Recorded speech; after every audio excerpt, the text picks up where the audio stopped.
এই মুহূর্তে আমি রয়েছি বাসন্তী বিধানসভার ফুলমলঞ্চ গ্রাম পঞ্চায়েতের আমঝাড়া সেলিমা মোল্লার বাড়িতে। সেলিমা মোল্লা গত 15ই আগস্ট ভারতবর্ষের 80তম স্বাধীনতা দিবস উপলক্ষে বিকশিত ভারতের উপরে প্রবন্ধ লেখেন এই নবম শ্রেণীর ছাত্রী সেলিমা মোল্লা। বিকশিত ভারত অর্থাৎ 2047 সালের মধ্যে ভারতবর্ষে যে উন্নত এবং শক্তিশালী হতে যাচ্ছে তারই উপরে প্রবন্ধ লিখে স্বাধীনতা দিবসের আগে বিকশিত ভারতের যে ওয়েবসাইট, সেই ওয়েবসাইটে নির্দিষ্ট সময়ের মধ্যে সেখানে আপলোড হয় সেলিমা মোল্লার যে প্রবন্ধ।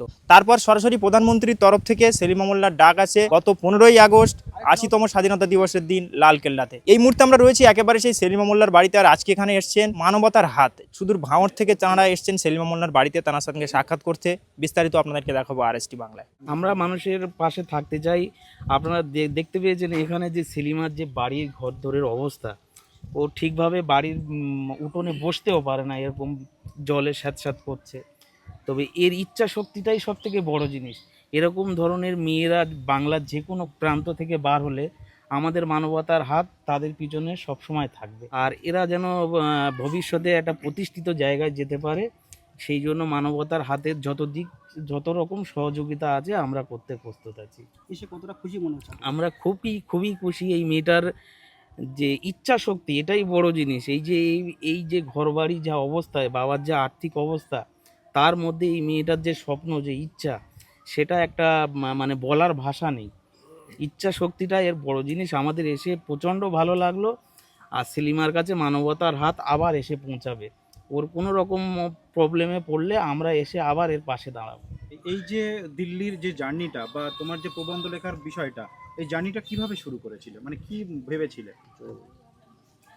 প্রথমে একটা কম্পিটিশান, স্কুল থেকে জানায় যে একটা কম্পিটিশান হচ্ছে সারা ভারতবর্ষ জুড়ে। তো সেখানে আমি একটা নাম দিই যে একটা প্রবন্ধ লিখতে হবে বিকশিত ভারতের উপর। তারপরে আমি ওটা ঘর থেকে লিখে নিয়ে যাওয়ার পরে স্কুলের স্যারদেরকে দিলে স্যাররা সেটা সাবমিট করে দেয়। সাবমিট করার পরে সেটা এবারে ওখান থেকে যে দিল্লিতে পাঠিয়েছিল, ওখানে সিলেক্ট হওয়ার পরেই 15ই আগস্টে ডাক পাই। ওখানে যাই, গিয়ে লালকেল্লায় বসে সমস্ত অনুষ্ঠানটা আমি দেখি। প্রধানমন্ত্রীর ইনভিটেশনে তুমি গিয়েছো লালকেল্লায় 15ই আগস্টের মতো একটা বড় প্রোগ্রামে। সেখানে গিয়ে তোমার কি এখন মনে হচ্ছে যে আগামীতে আমি কিছু করতে চাই বা এমন কিছু করব যেটা দেশের এবং দশের জন্য কাজে আসবে? ওখানে গিয়ে খুব ভালো লাগলো এবং আমি ভবিষ্যতে ভালো একজন পুলিশ অফিসার হয়ে দেশের জন্য কাজ করতে চাই। এবার তুমি দিল্লিতে গিয়েছো, এখানে তোমার সহযোগিতা কারা করেছে বা কোন কোন ব্যক্তি তোমার পাশে সাপোর্ট করেছে একটু যদি জানাও। স্কুলের স্যাররা তো আমাকে সাহায্য করেছেন, তার সাথে সাথে ক্যানিং পশ্চিমের বিধায়ক পরেশরাম দাস, উনি আমার যাওয়া আসার সমস্ত ব্যবস্থা করে দেন, এমনকি ওখানে থাকার ব্যবস্থাটাও করে দেয়। তাই অনেক অনেক অনেক ধন্যবাদ জানাই। এখন তো নিয়মিত স্কুলে যাচ্ছ, স্কুলে গিয়ে স্টুডেন্টরা বা তোমার যারা বন্ধু বান্ধবী আছে তারা এখন তোমাকে কেমনভাবে ট্রিট করে বা তোমাকে এখন কিভাবে তারা পেয়ে কতটা খুশি, যারা তোমার বন্ধু বান্ধবী আছে? তারা পেয়ে আমাকে অনেকটাই খুশি, আর বলছে যে যাতে আরও ভালো করে পড়াশোনা করি, স্কুলের নাম যেন উজ্জ্বল করতে পারি, স্যার ম্যামদের মুখ উজ্জ্বল করতে পারি। তারা তোমার কাছে একটা ইন্সপিরেশন। তুমি হ্যাঁ। তাদের এখন মানে একদম কাছাকাছি থেকে তুমি এখন তাদের আইডল হয়ে উঠেছো। তো আগামীতে মনে হয় যে এরকম আরও আমি কোনো বন্ধু বান্ধব বা আমার প্রতিবেশীদের জানাবো যে তারাও এইভাবে পথ চলুক, বা তাদের জন্য তোমার কি বার্তা থাকবে? আমি আমার ছোটো ভাই বোনদেরকে বলবো তারা যেন আমার মতো ভালো পড়াশোনা করে, গিয়ে একজন ভালো মানুষ হয়ে নিজের পায়ে দাঁড়াক। তার সাথে সাথে আমি আমার নিজের পড়াশোনাটাও চালিয়ে যাব। তোমার এই পর্যন্ত পড়াশুনো করতে বা এই যে বয়স তোমার আপাতত ক্লাস 9, এই পর্যন্ত পড়াশুনোর খরচা এ তো একটা অনেক টাকা খরচা। তো এই পর্যন্ত এমন কি ঘটেছে যে পড়াশুনো মনে হয়েছে যে আর না করলে হবে, বা বাড়ির থেকে এরকম নন সাপোর্ট পাওনি, এমন কোনো ঘটনা ঘটেছে?